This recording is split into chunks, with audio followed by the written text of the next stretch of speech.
Okay, good morning po sa inyo lahat.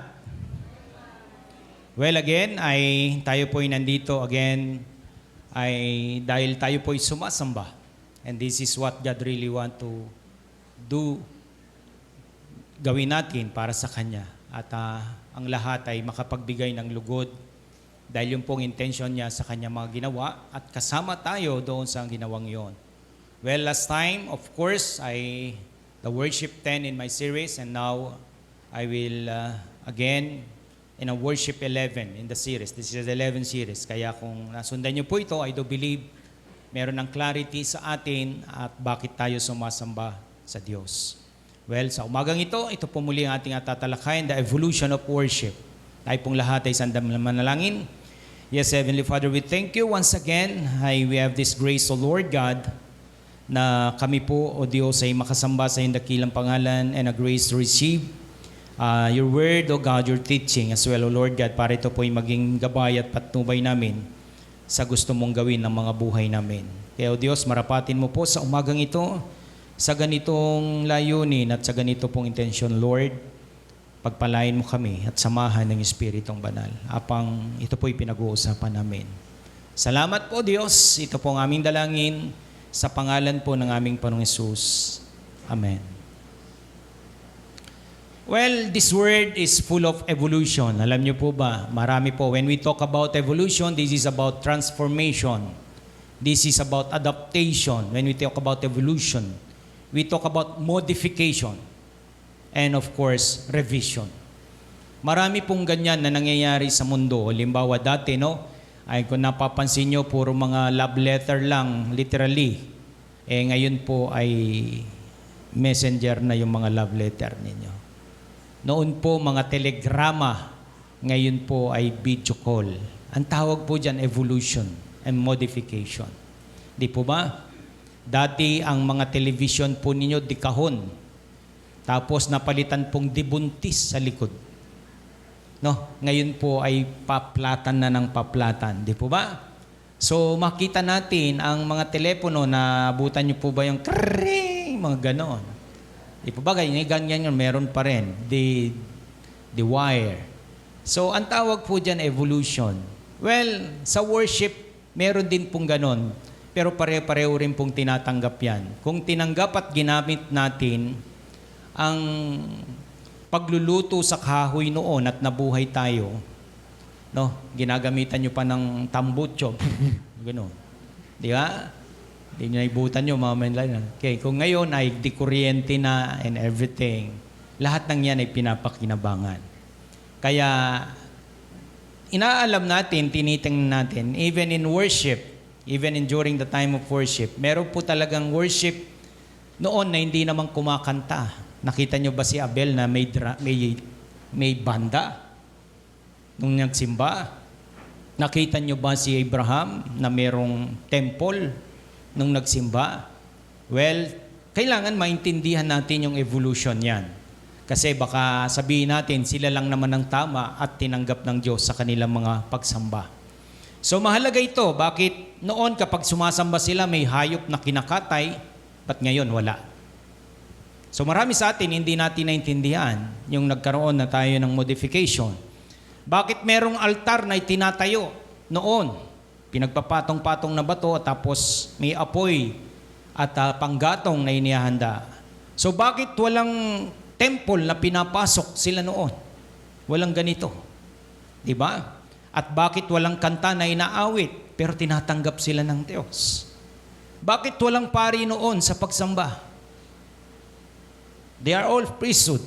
Walang pari si Abel at walang pastor. So bakit walang hayop na kinakatay, ganon?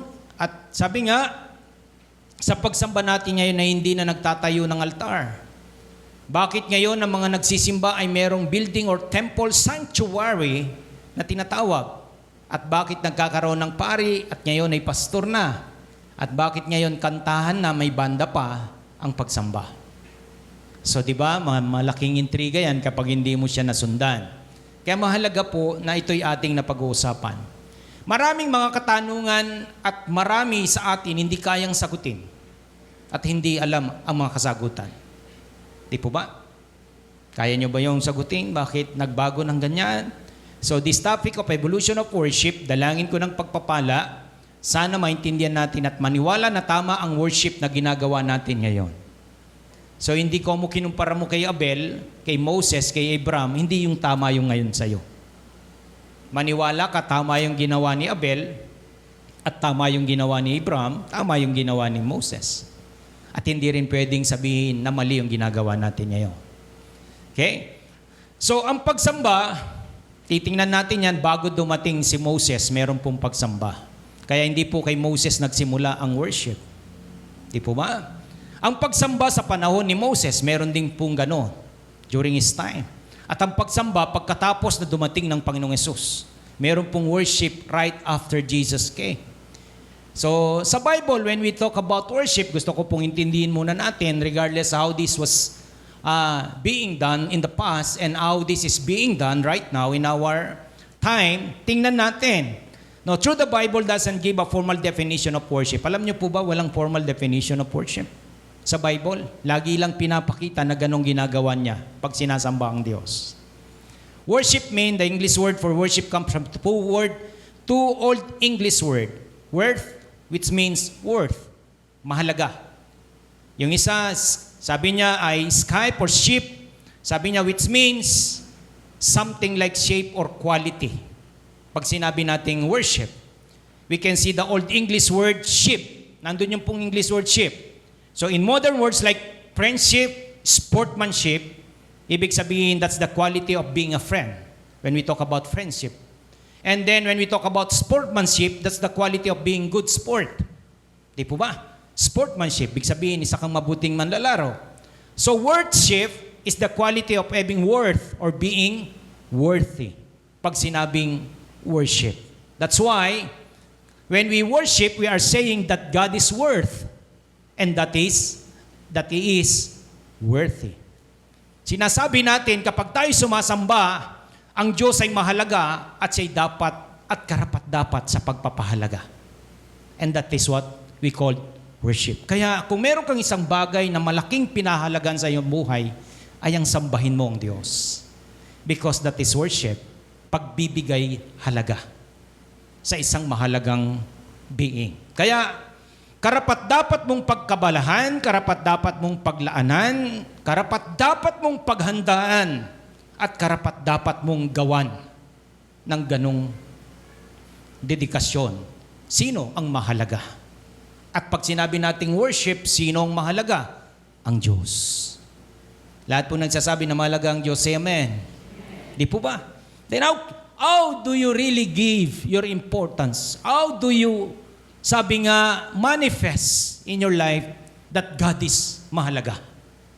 And ang tawag po doon ay worship. So worship means to declare worth, to attribute worth. Ibig sabihin ng pagsamba ay pahayag ang halaga, ipatungkol ang halaga. Kanino? Sa Diyos. Kaya pagkanta natin, tingnan niyo po yung mga lyric, kinakanta yung kung sino at gaano kahalaga ang Diyos. So, kinakanta mo yun sa Kanya kasi binibigay mo yung pinapatungkol mo sa Kanya yung halaga na yon. And that's His worship. Or to put in the biblical terms, we praise God. We speak or sing about how good and powerful God is. Ganun ang tinatawag nating worship. Kaya nung una po at bago ako magsimula in the series of this topic, in the very first, I define worship. Kaya nung una, sinabi ko, worship is giving honor to highest being. And who is the highest being? God. Binibigyan mo ng parangal, pagpapahalaga ang isang natatanging pinakamataas na uri at ayon ng Diyos. In 1 Peter chapter 2 verse 9, sabi niya diyan, ngunit kayo ay isang lahing pinili. This has now talk. So pinag-uusapan na rito yung mga taong ligtas. Alam niyo po yung mga Bible niyo diyan, mga epistles, mga sulat ng mga apostol during that time, hindi po yan isinusulat sa mga unbeliever. Yan po lahat ay sinulat sa mga mananampalataya. Kasi hindi po nila susulatan yung unbeliever para ka nagbigay ng perlas sa baboy. It's not worthy. Kaya lagi niyong isipin, sa mga Kristiyano po yan sinulat. Sabi niya dyan, 1 Peter 2:9, ngunit kayo ay isang laing pinili, grupo ng maharlikang pari. Isang bansang nakalaan sa Diyos, these are Christians. Bayang pag-aari ng Diyos upang magpahayag ng mga kahangang-gangang ginawa niya, and that is worship. Let's first define niya, kayo tao ng Diyos, taong tinubos, taong maharlika, pinili, itinangi, and then anong gagawin niyo? Sabi niya, upang magpahayag ng mga kahangang ginawa niya, and that is worship. Siya ang tumawag sa inyo mula sa kadiliman patungo sa kanyang kahangahangang kaliwanagan. So maliwanag, these are the enlightened people, not the darkened people. Pero formerly, they were darkened. Kaya hindi mo pwedeng isulat sa mga nasa dilim. Isinulat po yan sa mga nasa liwanag at naliwanagan. Na pinapakita sa kanila kung sino na sila ngayon and how they can really worship the Lord. So, the central part of Christian's calling is to declare that God is worthy. And that is worth more than everything else put together. Ibig sabihin, ang pangunahing bahagi ng pagkatawag ng isang Kristiyano ay sa pagpapahayag na ang Diyos ay karapat-dapat at na siya higit na mahalaga kaysa lahat ng bagay kahit ano pang ipagsama-sama mo. Pinakamahalaga ang Diyos. Kaya dapat meron sa buhay natin nagmamanifest yung pagpapahalaga na yon. Na siya talaga ang pinakamahalaga. In the Bible, there are two major kinds of words for worship. The first means to bow down. Yung lumuhod, magpakumbaba. To kneel, to put one face down as an act of respect and submission. Ibig sabihin, kapag ang tao daw sa Bible sumasamba, ibig sabihin, ito ay gawa ng kung saan nagbibigay ka ng respeto at pagpapasakop sa Diyos. That is an act of respect and submission. So dito makikita natin, our body language is saying, I will do whatever you want me to do. Ganun ang worship.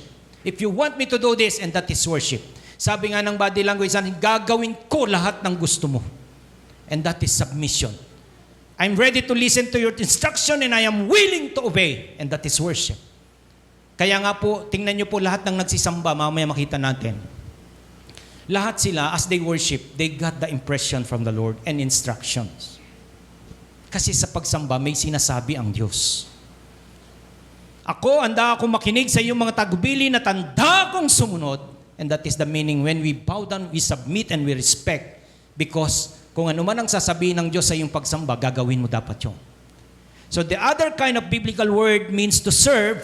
Pag sinabi pong worship, hindi lang po, sabi nga po, to give respect and to submit. But then again, when we talk about worship in the Bible, meaning to serve. Maglingkod. Roughly half of the time, these words are translated as worship and the other half as serve. Anong dala nito? It carries the idea of doing something for God. Dinadala nito ang isang bagay. No. Dinadala nito ang idea sa paggawa ng isang bagay para sa Diyos. Paggawa, making a sacrifice or carrying out His instruction, paggawa ng sakripisyo, pagtupad sa kanyang mga utos. Ang tawag diyan ay worship. Well, kakalungkot lang, kaya nga po natin pinag-aaralan because today context of worship masyadong mababaw na lang. The word meaning don't prove that worship is, but they illustrate three kinds of worship today. Worship that involves speaking, parang nagsasalita lang. Worship that involves listening, kagaya yung ginagawa, nakikinig lang. And worship that involves doing. Madalas, yung iba nalilimitan natin sa pagsasalita, yung iba naman nalilimitan natin sa sabi nga, pakikinig. Well, there is a worship that expresses the heart, totoo po yun, and worship that involves the mind, and worship that involves the body. Hindi po pwedeng pag-iwaiwalayin. Puso, isip, at katawan.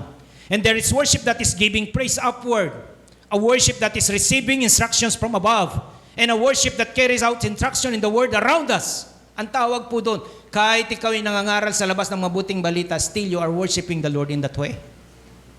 Binibigay mo yung best, lagi ko po ito inuulit. Kung ikaw po ay isang magulang, binibigay mo yung best mo bilang isang magulang and that is your worship to the Lord kasi kinatutuwa niya yun. Kung isa kang manggagawa, binibigay mo yung best mo, hindi ka nandadaya sa paggawa. And that is worship to the Lord. Kung isa kang mangangalakal, binibigay mo yung best mo, hindi ka nandadaya. No, hindi ka nagnanakaw ng tax. And that is best worship to the Lord. You can always give your worship because worship is respect and submission to the instructions of the Lord. Well, we know we need all three types of worship: speaking, listening, and doing. And some people focus primarily on speaking or singing praise to God. Praise is good, but if we all do is praise God without ever listening to what He said, sabi niya, we have to ask whatever we believe the words are saying. If He is really all wise and all loving, then we need to be attentive to what He is telling us, because He is worth listening to us. Or it's worth listening to. Big sabihin, karapat dapat siyang pakinggan. So mga kapatid, similarly, kapag tayo po'y sumasamba, all talk and no action does not show God the respect He deserves. Kung lagi lang tayo nagsasalita, lagi lang tayong kumakanta, pagkatapos mong kumanta at nagsalita, gagawin mo rin ang gusto mo na labag sa Diyos, that's nothing. That's worship. No, walang kakwenta-kwentang worship. That's not worship. Ang lahat ng pananalita at walang aksyon ay hindi magpapakita sa Diyos ng paggalang na nararapat para sa Kanya. Kaya kahit anong kanta, kahit anong salita na salitain mo, then after without action, that is not worship anymore. Hindi po yan kinocompartmentalize ng Diyos ang mga buhay natin. Kaya yung sabihin mong pag-iwalay natin, hiwalay ang worship sa trabaho, hiwalay ang worship sa ganito. Sige nga, bigyan mo nga ako ng senaryo, paano mo pag-iwalayin? Hindi totoo yun, kinoconceptualize lang ng mind natin. Hindi na pinag-iwalay ang mga yan. Hindi mo pinag-iwalay ang buhay mo bilang anak ng Diyos sa trabaho mo. Hindi mo pinag-iwalay sa buhay mo bilang isang estudyante, bilang isang magulang. Walang hiwa-hiwalay. Holistic ang approach ng Diyos sa atin. Kaya wag nating pagtatangkayin at wala namang nakakagawa noon.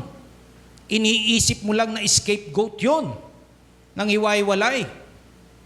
Walang hiwa-hiwalay. Diba? Sama-sama lahat na tinusuri ng Diyos ang mga buhay natin. Ano mang mumunting ginagawa mo. Sabi ko nga, kahit diyan ka na sa gitna ng sakahan, sa gitna ka ng pangisdaan, sa gitna ka ng pagawaan, sa gitna ka ng pag-aabrodan, saan ka man naroon, lahat ay pwedeng sumamba in a holistic way. Hindi ko mo nasa trabaho ka, wala nang pagsamba. Yun ang mahirap di ba? Tinuro para ang pagsamba nandito lang sa templong to. Kaya pagdating mo sa trabaho, kahit asal, kabayo at aso ka, pwede. Hindi pwedeng ganun. Kailangan kung mabuti ka dito, mabuti ka rin. Kung saan nangangalakal ka at tao ka. Hindi pwedeng tinatago mo lang sa isang lugar na ganito. So ang mga aksyon ay nagsasalita ng mas malakas kaysa mga salita. At kung anong ating pag-uugali ay hindi binabago ng Diyos o hindi binago ng Diyos, kung gayon ang ating mga aksyon ay nagsasabi na ang Diyos ay hindi mahalaga. Actions speak louder than words. If our behavior is not changed by God, then our action are saying that God is not important. Kung hindi ka nagbabago, yan ang nagsasalita, hindi mahalaga sa iyo ang Diyos. Kaya ang mga pagbabago sa ugali natin ay mga ebidensya na mahalaga ang Diyos sa atin. May I repeat this statement? Kung may nagbabago sa ugali natin at pagkatao natin, yan ang nagsasabi na mahalaga ang Diyos sa iyo. Lahat ng niwala dyan, say amen. Kaya kung walang nagbabago, ibig sabihin, walang pagpapahalaga sa Diyos. And that is not worship. Hindi mo siya nasasamba. Kaya kung hindi tayo nagbabago ng ganito, well, ang kahulugan yon, God is just a nice idea, but not relevant to your day-to-day lives. Pag walang pagbabago, pumapasok lang sa isipan natin that God is just a nice idea. Isang magandang idea lang ang Diyos sa iyo, subalit hindi siya bumabagay sa pang-araw-araw mong pamumuhay. Yan ang nakakalungkot. Isa lang siyang magandang idea pero hindi siya bumabagay sa iyong araw-araw na gawain. And that is not worship. When we really believe that God is worthy of every praise, then we will be willing to listen, to change the way we live in response to such a worthy God. Tagalogin natin. Kapag talagang naniniwala tayo na ang Diyos ay karapat-dapat sa bawat papuri, kung gayon, magiging handa tayong makinig at baguhin ang paraan ng ating pamumuhay bilang tugon sa gayong karapat-dapat na Diyos. Kaya kung nagsisimba tayo, then after wala ka rin. God is just a good idea in you. Hindi siya mahalaga. Isa lang siyang mabuting idea. Diba? Biruin mo, maituturing mo ang Diyos na isang mabuting idea lang. Ano talaga ang value niya pag nagbabago ang buhay mo sa naririnig mo mula sa Kanya? We will trust Him and seek Him and want to please Him as much as we can. Sabi nga, magtitiwala tayo sa Kanya, tahanapin siya at gusto natin siyang pasayahin sa abot ng ating makakaya. Sino siya? Ang Diyos na mahalaga. Maniwala po kayo, hindi lang sa kanta na pasasaya ang Diyos. Hindi lang po sa templo at sa sanctuary ito na pasasaya ang Diyos. Saan man lugar ikaw na pasasaya ang Diyos. Ba't di mo subukan? Na sa umagang ito, pasyalan mong mabilis ang iyong mga pinupuntahan. Pasyalan mong mabilis ang iyong mga ginagawa, liban sa ginagawa mo sa simbahan. Kumusta? Napasasaya mo ba ang Diyos sa lahat ng iyong pinupuntahan? Yes. Does it perfectly idea? Yes. Kung nasa eskwelahan ka, napasasaya mo ang Diyos. Kung nasa paggawaan ka, napasasaya mo ang Diyos. Does it possible? Yes. Posible po yan. Kaya mga kapatid, worship should affect our behavior. Kung paano ka kumilos, nanggaling yan sa iyong pagsamba. Dapat. Ang pagsamba ay dapat makaapekto sa ating pag-ugali. Positively, of course. And gloriously sa ating Diyos. Alam niyo po, when we talk about worship, this is a response with all our being.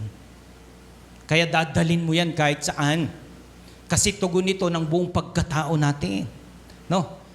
We can't know God's worth, much less declare it unless God reveals it Himself to us. So God initiate worship by revealing Himself to us. Alam niyo po ba bakit gusto ng Diyos na sumasamba ang tao? Kasi may revelation ng Diyos sa pagsamba.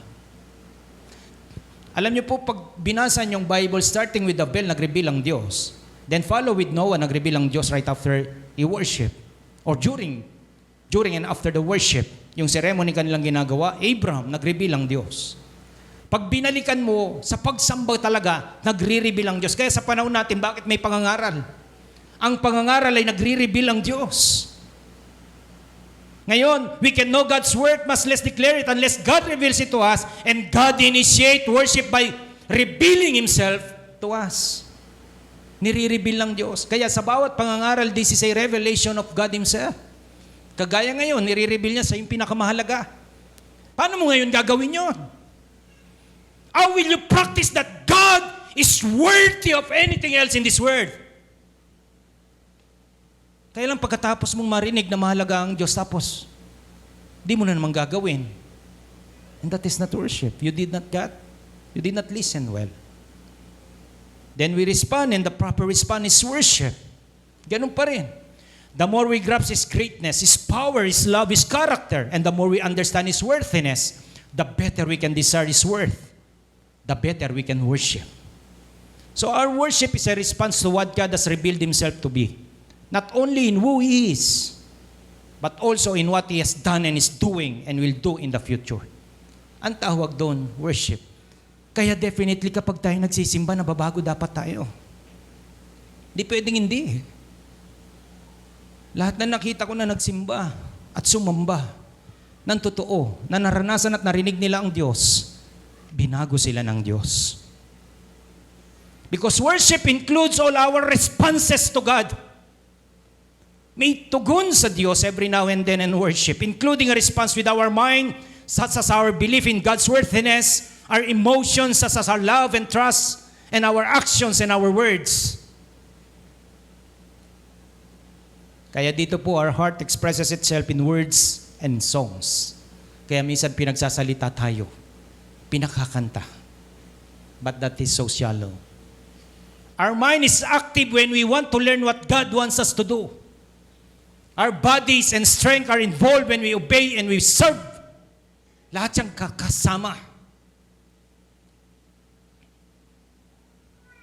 Alam niyo po ba, in Old Testament and in New Testament, both tell us that our relationship with God should involve our heart, mind, soul, and strength. It involves all that we are.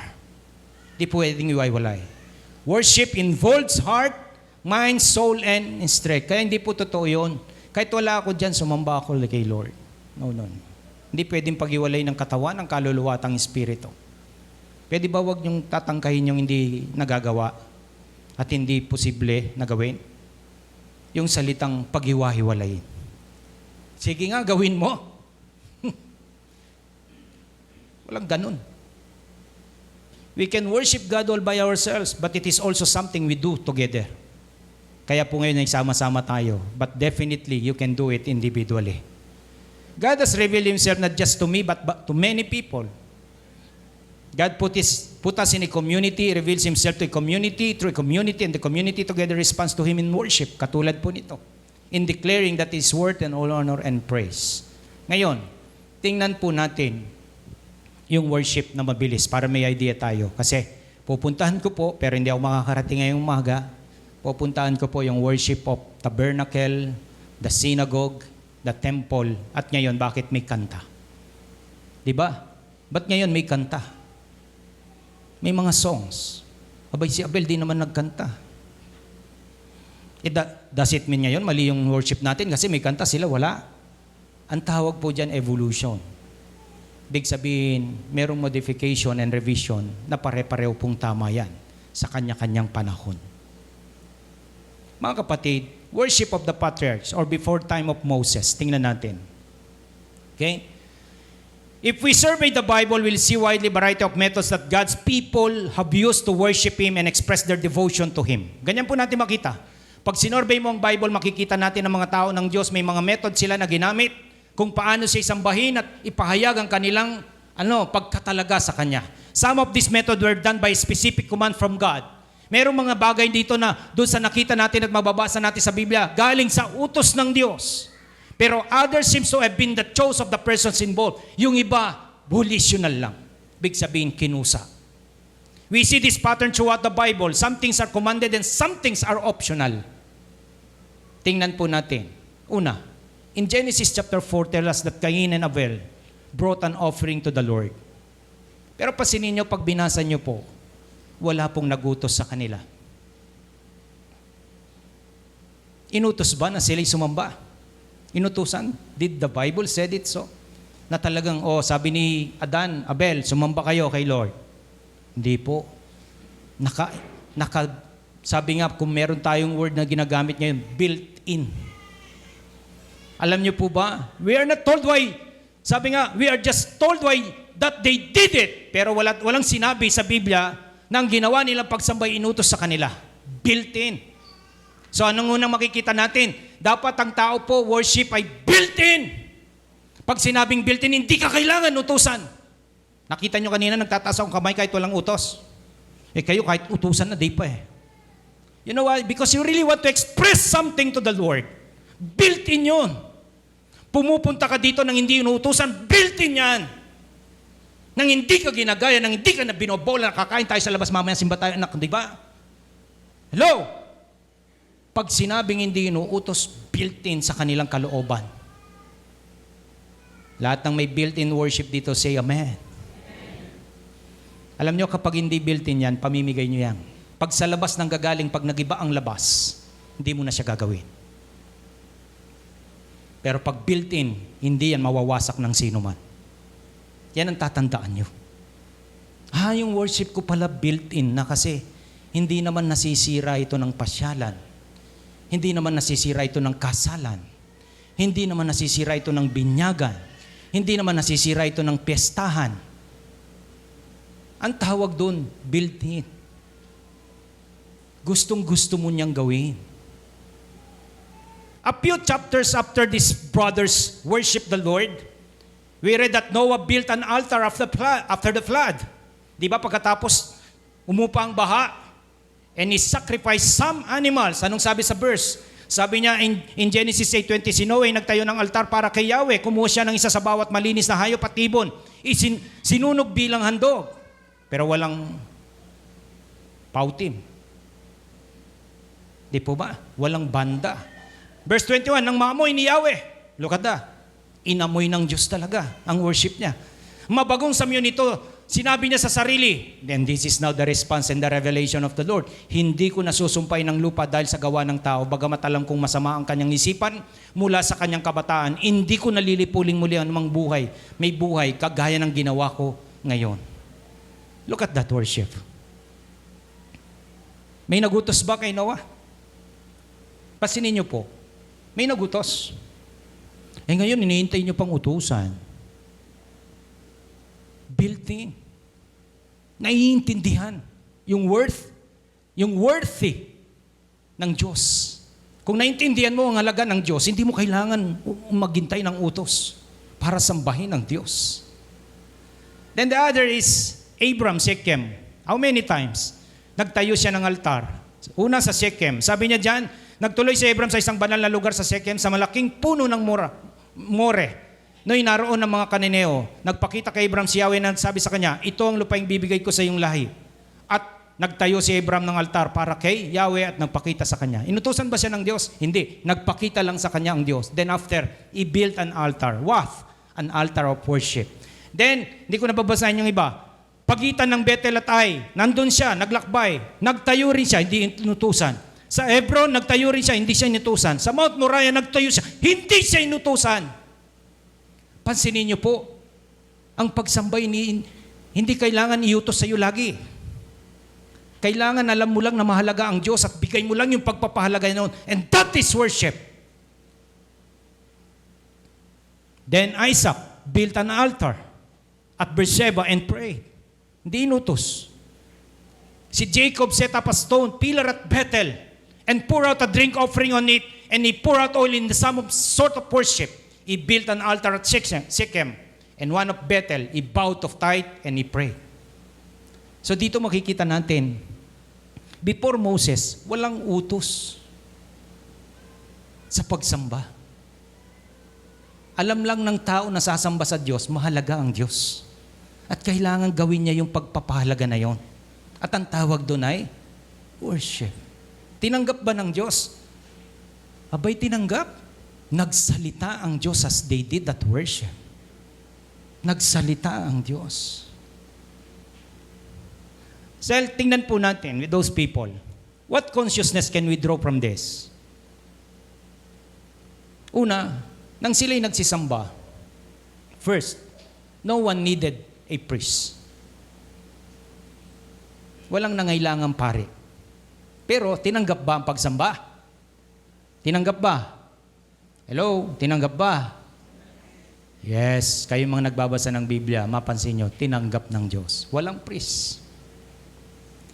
Everyone built their own altars. Everyone sacrificed their own animals. Everyone did their own worship. The head of the household acted as the regular religious leader for the family. Kaya we can really worship God in our family. Hindi mo kailangan ng pari. Di ba? Ngayon, magkatanong na naman kayo sa akin, kaya huwag kayo mag-a-absent kasi susunod baka abutan ko na yung mga pari. Bakit nagkaroon ng pari? We see that in the book of Job, too.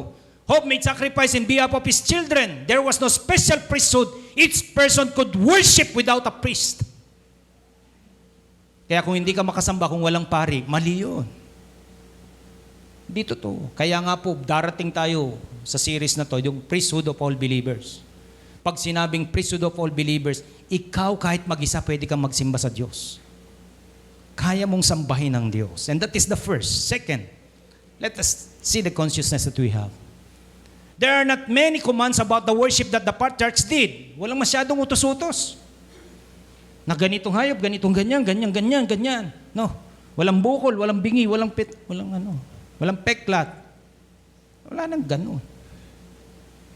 God sometimes told these people where to build an altar, what to offer. But for the most part, the altars and offerings seem to have been initiated by what? By His people. Kinusa lang yun. Volitional ang tawag doon. So there's no mention of special times or special days or special season. May nabasa ba kayo? Linggo, Sabado. Wala. Kaya kapag hindi natin naintindihan yung modification, walang banggit na natatanging mga araw o mga natatanging panahon sa kanila man naging pagsamba. Tanong, tinanggap ba ng Diyos?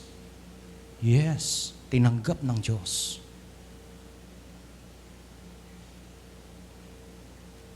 There doesn't seem to be any restriction on place either. Walang naging maigpit na bilin dapat sa ganito at ganong lugar. Wala. So the patriarchs stayed away from Baal worship. But other than that, they worship the true God. Wherever and whenever and however they wanted. Sinamba nila ang Diyos saan man sila, kailan man nila ito ginagawa o ginawa. Paano man ito? Ginawa nila yon sa pagsamba sa Diyos. And tinanggap yon ng Diyos. Third, not much is said about. Anong ibig sabihin? The people could pour out or wine or oil totally, sabi niya, incinerate an animal or roast and eat part of it. Pero Abel, Noah, Abraham, Isaac, and Jacob were not limited by time, location, or method. Hindi sila naging metodista sa pagsamba. Anong meron the word na yon? The keyword is flexibility. The detailed rules that God gave to Moses did not apply to the patriarchs. Pasin nyo, yung detalyeng rule ng pagsamba kay Moses, hindi in-apply sa kanila, pero tinanggap ang kanilang mga pagsamba. They were not restricted by rules about special places, special people, special rituals, and special days. Pero they worship God and tinanggap sila ng Diyos. And one thing was important, probably the greatest commandment about worship. The most important rule about worship, no matter who we are and when we live, where we live, merong isa na natatanging utos na kanilang ginawa na hanggang ngayon ay dapat gawin. The first and greatest commandment is this: you shall worship no other gods. Isang Diyos lang ang sasambahin. When God dealt with Jacob, He was not concerned about how he will worship. His primary concern was that Jacob worshiped the true God and no other gods. God demands exclusive worship, 100% allegiance. Only that can do justice to His worth. There is no room for loving any other, even 1%. Kaya mga kapatid, we cannot allow anything to get in the way of our worship relationship with God. We cannot let, sige, balikan mo ako doon sa una na. We cannot allow anything to get in the way of our worship relationship with God. Ganito lang po kasimple, para pa sa pagwawakas. Kung meron kang itinakdang pagsamba at inaabala ka, huwag mong paintulutan. Huwag ganon. Hindi ganon ang pagpapahalaga. Are you strict, pastor? Are you legalist? No. Ako po'y nandun lang sa tama. Kung mahalaga ang Diyos, bakit mo pinamimigay yung sa Kanya? We cannot let money, self-consciousness, busyness, or anything else get in the way when we worship. Don't let it. Huwag nating pabayaan ang pera, ang sariling pagintindi, busyness, or anything else get in the way when we talk about worship. And worship is to be our highest priority. Lahat ng naniniwala, say amen. Balikan ko po. Lahat sila, si Abel, Noah, Abraham, Moses, and David. In our time, this is accounted to us as personal. Alam niyo po, tatlong mahalaga that I may leave this message to you. Ang worship po laging personal. Kaya dapat pag nandito kayo, huwag mo na isipin yung katabi mo kung maganda damit. Kung kumakanta o hindi, kung tahimik o kung magulo, kung magsimba, bayaan mo siya. Yun ang kanyang personal approach. Huwag mo nang isipin kung sino magsisimba o sino wala. Basta ikaw pupunta magsisimba, personal yan. Nakita natin kay hindi niya pinakialaman si Cain. Hindi niya sinabi, "Oy Cain, bakit kasi gulay yun sa'yo? O ikaw naman, bakit kasi hayop yung binigay mo?" Haba. Diba? Personal. Nung nagandog si Abraham, si Noah, personal. Kaya worship is personal. Personalin mo ang Diyos. Always. Always do it. Bagamat tayo corporately we sing, pag kumakanta na tayo, kanya-kanya na yon. Hindi kahit baluktot ang lyrics ng katabi mo, basta meron ako sinasabi sa Diyos. Di ba? Kahit yung katabi mo kung mag-English yung PF, yung FE, huwag mo nang pasinin yung kumakanta. Ba ikaw, asikasuhin mo yung sarili mo habang kumakanta. Di ba? Personal yan ang nakita natin sa kanila. And then, do it. Personal. Kausapin mo ang Diyos sa pamagitan ng kanta mo. Kausapin mo ang Diyos kung anong gusto mo. Release yourself to the Lord. Personal yan. Huwag kang makikigaya. Okay? Do it personally. Kaya huwag na kayo magutos. Taas po natin ang kamay. Kung ayaw mo itaas, di wag. Kung ako gusto kong tinataas, wala ka rin pakila. Personal ko yun di ba? Kasi parang pag nagtataas ako ng kamay, Lord, here I am. Ganun lang ako. Pag may nagandang sinasabi sa Diyos, pag nagtaas ako ng kamay, totoo ikaw, Diyos. Ginaganon ko lang. Yun ang gamit ko. Ikaw, kung wala kang emosyon, hindi okay lang. Di ba? Personal. Yung iba napapasayaw. Huwag nyo nang piliting sumayaw. Pero alam nyo po, I do it personal. Do it personally. Pangalawa, do it intentional or volitional. Nakita natin sa kanila, walang nagutos. Volitional po yun. Gawin nyo pong built-in na yan sa buhay nyo. Hindi ko alam gano'ng kahirap. Pag linggo, hindi ba pwedeng gano'n na lang? Kasi pag gumamit tayo ng iba-ibang araw, magugulo tayo. O gawin natin Miyerkules. Sabi ng iba, hindi ka pwede Miyerkules. Sabi ng gobyerno, may pasok. Di tinanggal ang pasok pag linggo, ba't di tayo magsimba ng linggo? Di ba? I don't make it legalistic, but let us all agree. Parang nilibre naman tayo ng gobyerno dyan Di ko na lang yung mga dayok-dok niyong kumpanya. Di ba? Na parang mawawalan ng pera sa daigdig kung di magtatrabaho ng linggo. Di ba? Ba't kasi naglalagay kayo ng due date ng parasras? Kaya pati linggo gusto nyo. Di ba? Ba't di kayo maglagay ng leeway na hindi, ikwentain nyo, -4 kasi 4 ang linggo, -5 kasi 5 ang linggo. Ba't di nyo kwentain doon sa matatalino yung isipan, huwag nyo isama yung linggo. Di ba? At pag nag-submit ka ng due date, hindi nakasama yung hello boy. Gawin mo namang intentional. Gawin mo namang volitional.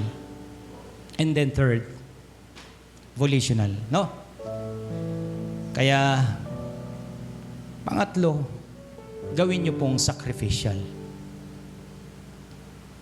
All of them really showed, bagamat di naman talaga sacrifice sa kanila yun. Built an altar, nag-offering sila, nagdala sila ng andog, they burn it. Ang tawag sa kanila doon ay sacrifice Naging sacrificial. Pwede ba, may effort talaga Hindi pwedeng walang effort ang pagsimba. Meron. Give your best effort. Ako to sa totoo lang. As much as possible, this is my personal kasi to the Lord. Hindi ko naman sinasabi sa inyo. Kasi kung gusto nyo magsimba na mabaho yung medyas nyo, di kayo. Kasi ako sa medyas pa lang, ayaw ko nagsisimba ng recycle na medyas. Halimbawa, sinuot ko lang kahapon 2 oras. Ay, pwede pa ito ngayon. No. Kasi sa Diyos ko to Hindi niya deserve ang recycle. Ang tawag doon, pagpapahalaga. Then I found out, lagi ko ito sinasabi, may underwear akong pang Lord. May mga damit akong pang Lord. Hindi ko kinuha ito sa pinagpawisan ko kahapon because I will worship the Lord today. In a single things, pwede mo nang iparamdam sa Diyos gaano siya kahalaga. Pagandahin mo ang sarili mo ng todo. Kayo, pinapaganda nyo todo sa kasal kasi titingnan kayo. Di ba? Nilalagay nyo pa yung mga buhayan yung nasa t-shirt kasi titingnan kayo. Ba't hindi mo gawin yan sa Diyos? Isuot mo lahat ng buhaya mo dyan dito. Di ba? Come on. Why you do? Bakit mo ginagawang napakasimple lang nito kung lumantad ka naman sa ibang lipunan ay napakagarbo mo? Ba't hindi mo ibigay yung best garbo mo kay Lord? Kung talagang mahalaga siya sa'yo. Sukatin nyo doon sa mga maliliit na bagay. Ako sinusukat ko yan. Di ba?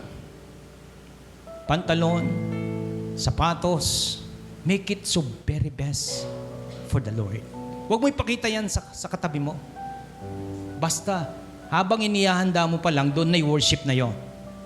Pinakamaganda kong long sleeve, pinakamaganda kong pantalon, pinamakintab kong sapatos, pinakamaganda kong brief, at pinakabago at press up, bagong laba kong medyas, hindi recycle. Ang tawag dyan, di ba worthy? Worthy bang ganon ang Diyos na paglaanan? May, hello. Worthy ba? Do it. Kung ganyan mo siya pahalagahan, kaya nga sa kanila walang pintas. No, the best animals, the best gulay, the best in everything. Ikaw ngayon, dalhin mo yung best mo. Iba-iba po yung level ng best natin, but bring your own best to the Lord. Amen po ba? Ang tawag po doon, worship. You giving the worthy sa kanino pa man. Lahat po tayo tumayo. Let's give this best worship to the Lord.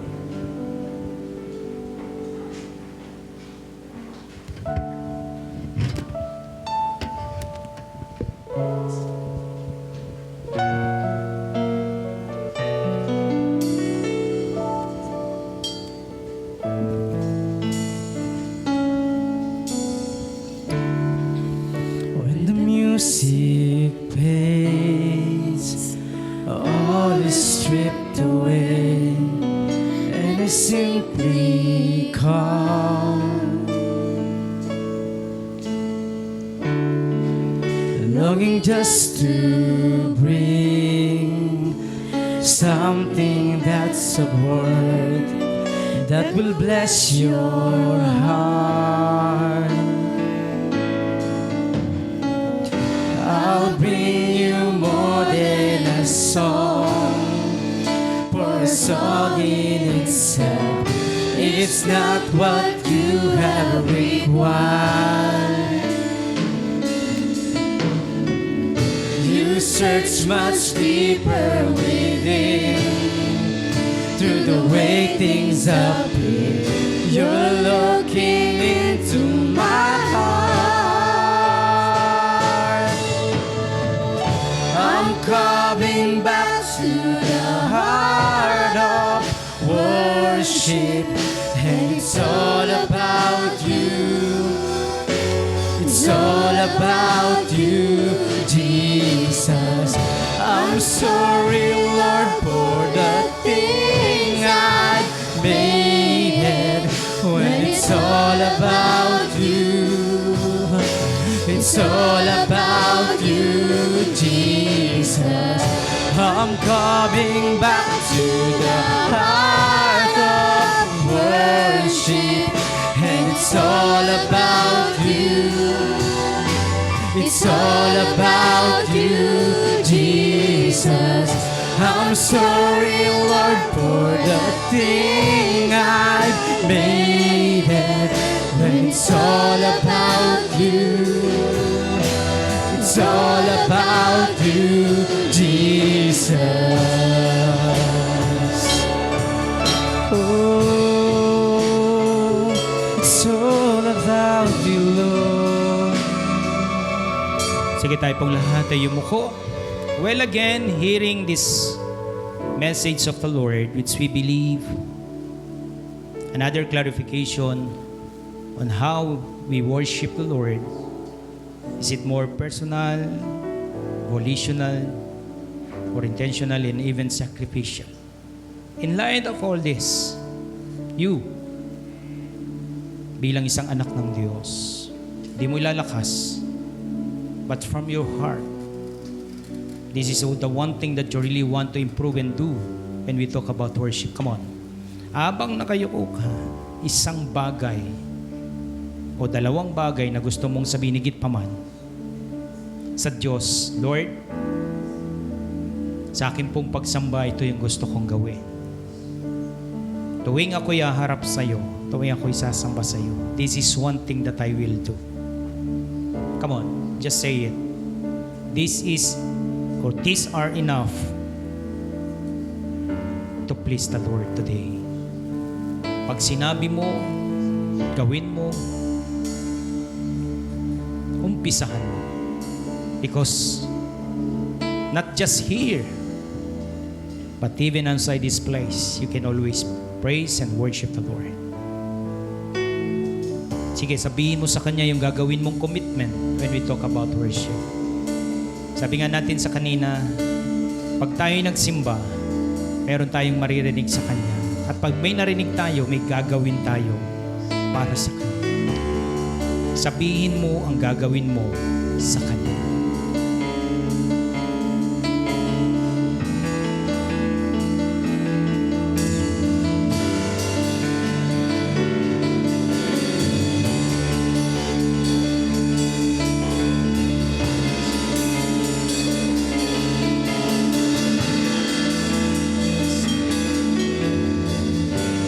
Malalaming Diyos, minsan pa marami pong salamat sa umagang ito.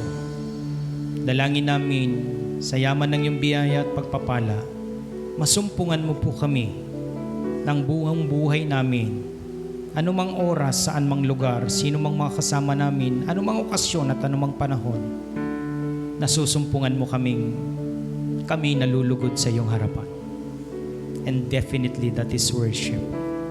Salamat po, Diyos. Samahan kami ng Espiritong Banal na taglayin at gawin ang lahat ng ito. Saan man kami, O Diyos, at anumang gagawin namin, sasambahin ka namin sa pamamagitan ng mga matutuwid namin at maayos naming mga pamumuhay at paggawa. In that way, we worship you. Mahalaga ka sa amin. Salamat po, Diyos. Pinagpapala ko pong lahat sa pangalan po ng aming Panginoong Hesus. Amen. Amen.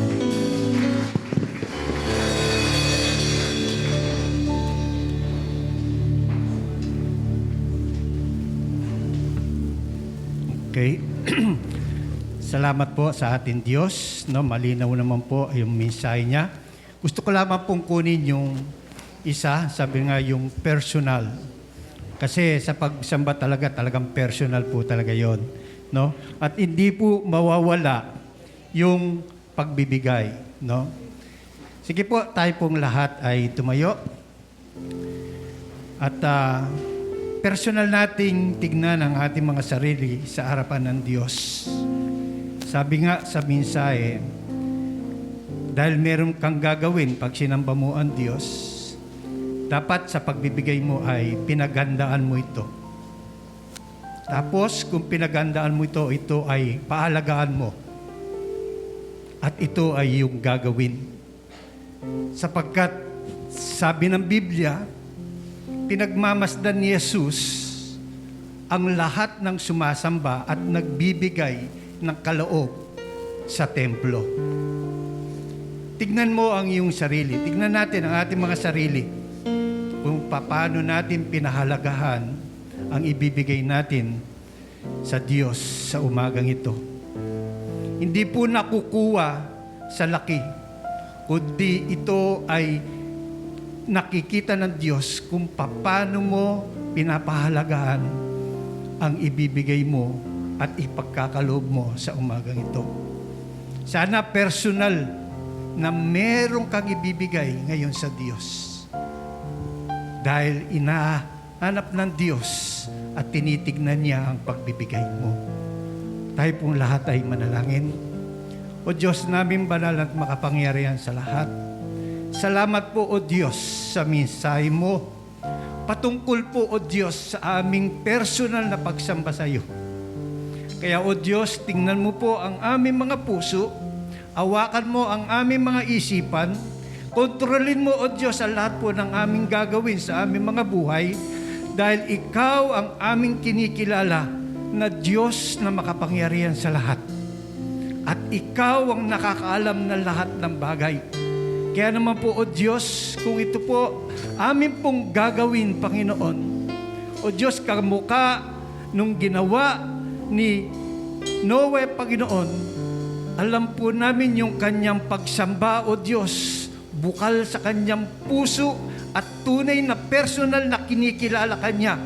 Panginoon, alam po namin yung ganti mo, Panginoon, yung sumpa ay inaalis mo, Panginoon.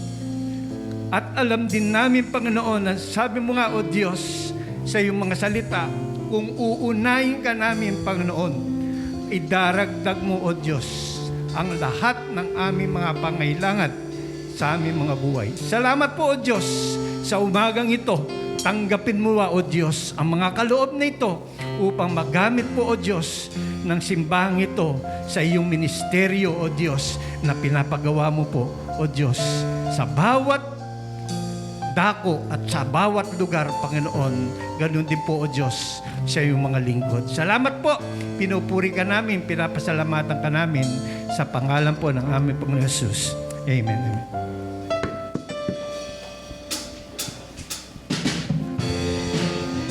Come back to you. Good measure, press down, shake it together, and running over, give, and it will come back to you. When you give to the Lord. At pong ibalik ang lahat ng papuri, pagsambat, pagluwalhati sa ating Panginoon.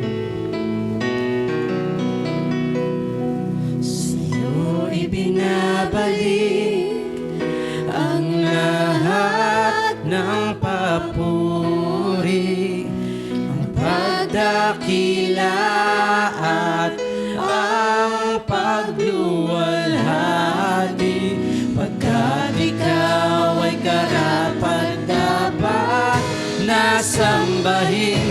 O Jesus, ang ngalan mo itataas. Sa'yo ibinabalik ang lahat ng papuri, ang pagdakila at ang pagluwalhati, pagkat ikaw ay karapat-dapat na sambahin. O Jesus, ang ngalan mo itataas. Sa mayamang pag-ibig ng Diyos, patuloy nating ibalik sa Kanya ang mataas na pagpapahalaga.